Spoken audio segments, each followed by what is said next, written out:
తెలుగు రాష్ట్రాలతో పాటు ఇతర ప్రాంతాల్లోనూ వర్షాల జోరు కనిపిస్తోంది.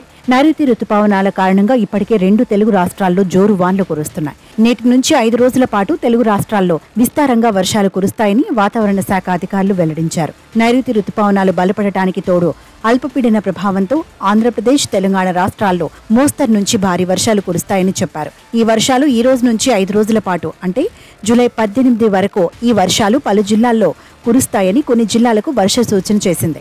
ఆంధ్రప్రదేశ్ నైరుతి రుతుపవనాలకు తోడు ఆవర్తనం ప్రభావంతో వర్షాలు కురుస్తాయని వాతావరణ కేంద్రం చెప్పింది. ఏపీకి భారీ వర్ష సూచన చేసింది.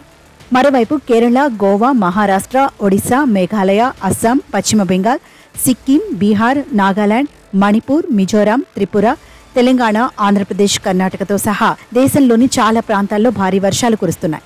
భారీ వర్షాల కారణంగా వరదలు ముంచెత్తడం, ఈదురుగాలుల కారణంగా చెట్లు, విద్యుత్ స్తంభాలు నేల కొరుగుతున్నాయి. దీంతో ఆయా రాష్ట్రాల్లో అధికారులు స్కూళ్లు, కాలేజీలు సహా అన్ని విద్యా సంస్థలకు సెలవులు ప్రకటిస్తున్నారు.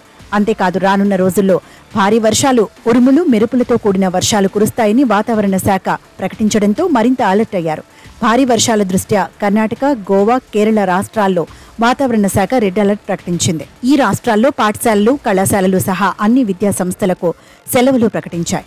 గోవాలో కొన్ని ప్రాంతాల్లో భారీ వర్షాలు కురిసే అవకాశం ఉందంటూ వాతావరణ శాఖ రెడ్ అలర్ట్ ప్రకటించింది. దీంతో జూలై 15, 16 తేదీల్లో విద్యా సంస్థలకు సెలవులు ప్రకటించింది అక్కడి ప్రభుత్వం. కేరళలోని మలప్పురం, కన్పూర్, కాసర్గోడ్లకు సోమవారం రెడ్ అలర్ట్ ప్రకటించగా ఎర్నాకులం, త్రిశూర్, పాలక్కాడ్, కోజికోడ్, వాయనాడ్ జిల్లాల్లో ఆరెంజ్ అలర్ట్ ప్రకటించింది. భారీ వర్ష సూచన నేపథ్యంలో త్రిశూర్, మలప్పురం, కోజికోడ్, కన్నూర్, కాసర్గోడ్, ఎర్నాకులం, వాయనాడ్తో సహా 7 జిల్లాల్లోని అన్ని పాఠశాలలు మూసివేశారు. ఉత్తర కన్నడ జిల్లాలో కురుస్తున్న భారీ వర్షాల కారణంగా కర్ణాటకలోని కార్వార్, అంకోలా, కుంట, హొన్నావర్, బత్కల్, సిర్సి, సిద్దాపూర్, ఎల్లాపూర్, దండేలి, జోయిడా తాలూకాలోని పాఠశాలలు, కళాశాలలకు సెలవు ప్రకటించారు. వాతావరణం అనుకూలించే వరకు అన్ని విద్యా సంస్థలను మూసివేయాలని జిల్లా యంత్రాంగం ఆదేశించింది.